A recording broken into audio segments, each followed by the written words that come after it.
কুইশান থেকে। কুইশান is equal to Kushan. পরিষ্কার করে বুঝিয়ে দিই। যদি বলা হয় ভারতবর্ষের কোন সাম্রাজ্য চায়না থেকে এসে এখানে আধিপত্য বিস্তার করেছিল বা সাম্রাজ্য তৈরি করেছিল, তাহলে হবে কুষাণ। কুষাণের অ্যাকচুয়ালি ওদের ডাকা হতো কুইশান। হ্যাঁ,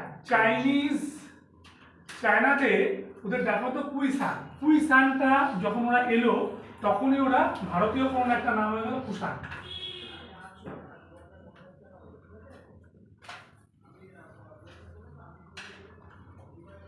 ঠিক আছে, নাম হয়ে গেল Kushan.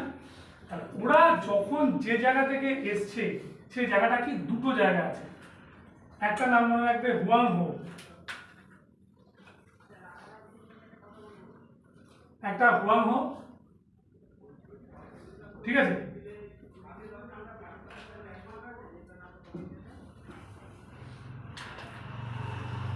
Western part of Huang Ho river. তাহলে পশ্চিম হুয়াংহো নদীর পশ্চিম তীরটা হচ্ছে খুব একটা বর্ধিষ্ণু জায়গা, সেখানে দুটো অঞ্চল ছিল, একটার নাম হচ্ছে কানসু আর একটার নাম হচ্ছে নিনঘাসিয়া। ঠিক আছে, দুটো অঞ্চল মিলে ওদেরকে একসঙ্গে বলা হতো, ওরা নাকি কুইশান। এখানে একটা ট্রাইব থাকতো, উপজাতি থাকতো, যার নাম ইউচি।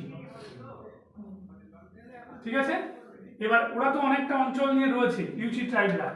এবার আরেকটা গোষ্ঠী ঠিক করলো যে কানসু আর নিনঘাসিয়া দখল নেবে, তার নাম হচ্ছে কি হিউমনু।